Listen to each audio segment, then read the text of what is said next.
In today's video, I'll teach you how to reconnect Outlook to the server. If Outlook suddenly stops sending or receiving mail, don't panic. These quick steps will help you fix the connection. The most common cause is Outlook being set to work offline. Open Outlook, go to the Send/Receive tab, and look for Work Offline. If it's turned on, click it once to disable it. Check the status bar at the bottom. It should change from Working Offline to Connected or Connected to Server.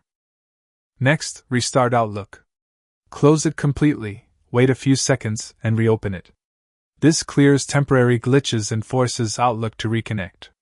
When it loads, watch the status bar for connection updates.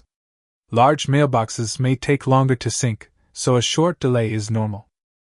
After that, check your internet connection. Even a brief drop or slow network can cause Outlook to disconnect.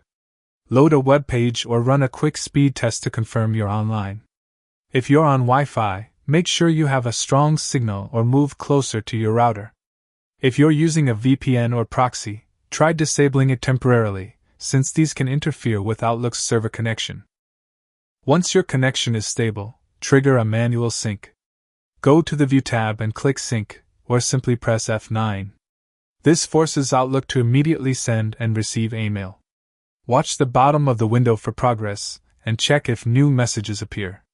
If you've been offline for a while, the first sync may take a moment. By now, most issues should be resolved.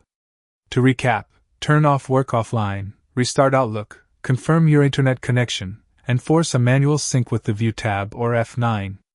If you still can't connect, the problem might be on the server side, so check with your email provider or organization. These simple steps should help you get Outlook reconnected and running smoothly again.